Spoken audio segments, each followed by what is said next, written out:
Get ready, Peter. You're next on episode 35 of the Reddit Golf Swing Analysis Series. Ladies and gentlemen, welcome back to the Reddit Golf Swing Analysis Series. In this series, we diagnose swing submissions from Reddit users. You don't have to follow Reddit. You can just be a regular submission. So if you do have a video that you want to submit, go ahead and submit it in the link below, and I'll be happy to take a look at it. I'm going to switch it up for season 5. This is season 5. We're starting the first episode, but it's going to carry on, and this is episode 35 in the total series. But we're only going to do one person each episode. Kind of limit the viewing times, make this a quick 5 or 6 minute video every day, and I can upload these more frequently. So let's try that out. If you like this, go ahead and hit that like and subscribe, and also notifications. It helps grow the channel and promote education, which is what we're all about here. And let me know in the comments if you like this format of one person per video, or if you prefer the old format of 3 to 4 people. But let's just move forward. So next up and first up, we have Peter. So Peter, I reviewed your brother's swing a couple days ago, and you're up next. So let's take a look. And I'm gonna guess you guys are from Bakersfield. Something just says that you guys are from Bakersfield. I don't know why, but I have a little bird told me something. And no, it's not Wichita, but maybe one day we'll get some Wichita action going on here. All right, so you submitted a driver for me to look at. Look at your notes. Let's fast forward because I think you got both perfect. All right, some range of motion issues it looks like. So if you do have injuries, let me know. It does look like there's not a lot of turn going on here, specifically with the upper body. So if you take a look, we dissect the lower body and the upper body and look at 2 different units.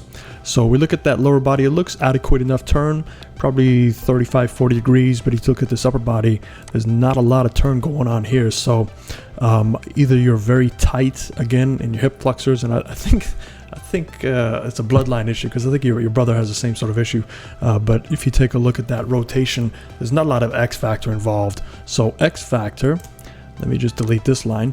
We're going to look at your X factor. So we see your hips are here, your shoulders are here. So you basically separate the 2 different rotation angles that you get. So let's say your hips are at 40 degrees, your shoulders are at 65, 70 degrees. Now you only have 25 to 30 degrees of X factor. To be sufficient to create power, you need at least 35-40 degrees. Tour average is 45-50. Some of the guys get up to 65-70 if they're really flexible, can hold those hips tighter as the upper body rotates around.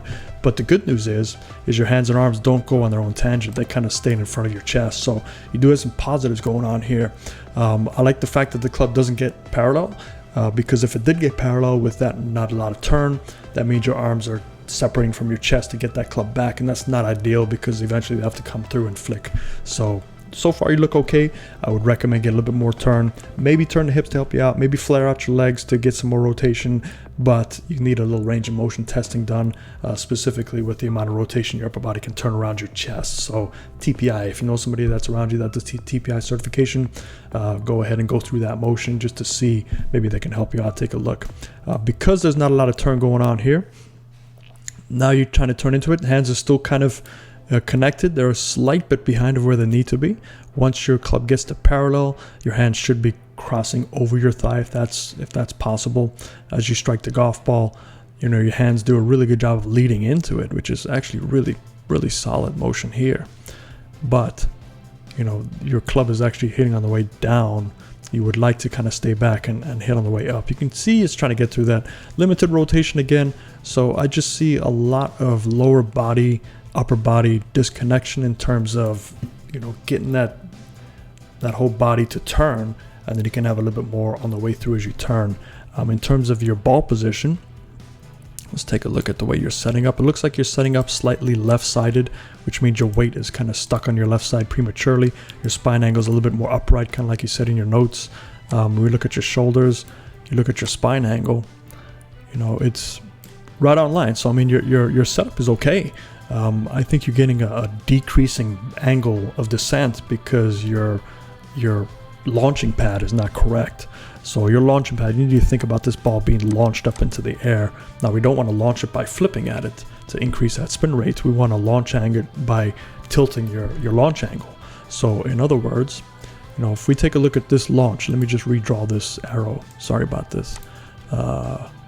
Based on this angle here, your launch angle is only going to be about there. Right, so how do we increase that? We increase that by tilting your upper body back more. So your weight should be more towards, for you, it's going to feel like it's on that right foot. Get that right shoulder to dip down even more. So now we're going to increase our launch angle. So our launch angle is going to jump up to here just by setting up correctly. And when you do that, you're going to stay on your right side as you turn and hold that spine angle. And you might actually increase it even more because if you get that left hip to jump into the target, or not jump, but drive into the target first, what that does is it actually increases your spine angle even more. So that's how we get that launch angle to keep going up and up, because we have to tilt back behind the golf ball and then turn through. I just don't see that happening in you as you come down to the golf ball. You're trying to tilt back, you see here, so you're tilting back, but it's your weight is still kind of stuck towards the center or even on your left side. So you definitely need to feel like you're hanging back and just swing up as best as you can. Tee it higher too to help you out. Get that ball position more towards your left foot, tilt back and swing up and just stay behind the golf ball. But let's delete all this while I pause the video, because it takes some time to delete it. Okay, Peter, gonna draw some plane lines here and your spine angle line. That upper plane line's a little crooked, but we'll make it work. Back brace line. So remember, for driver, you do want to stand a little taller, so I don't mind seeing you taller. You don't want to be so hunched over, because we are trying to increase the rotation. The more hunched over you are, the harder it is to turn. The taller you are, the easier it is to turn. So in that regards, I don't mind seeing that. Maybe your feet just a little bit more underneath your hips and a little bit of flexion so they're not so straight. But let's look at the way your plane is affected. Really good job here. Club is matching that plane line, the spine angle line.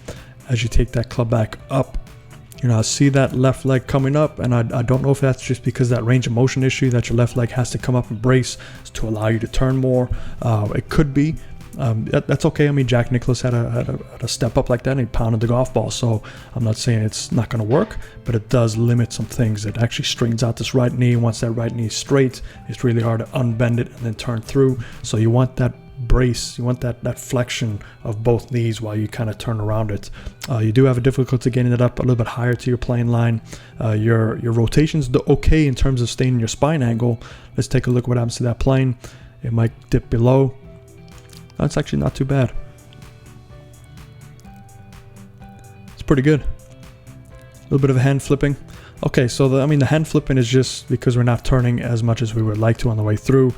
Plus your arms are kind of lower and they get stuck to your body, so you have to flip through. So secondary plane line, get those hands a little bit higher as you turn, and then you can drop your hands down as you turn your body and hang back. Remember, hang back, swing up. You want to increase the launch angle, decrease the spin rate, and that's how you get a lot of yardages. And most of us just don't have enough high launch angles. So you want to try and hit a higher lofted driver to get that ball higher if you're having the difficulty doing this. Sometimes you have clubs that are not quite flexed out for you correctly, so you start to compensate to match that club. So I'm not sure if you've gone through some sort of evaluation of your equipment, but that's down the line.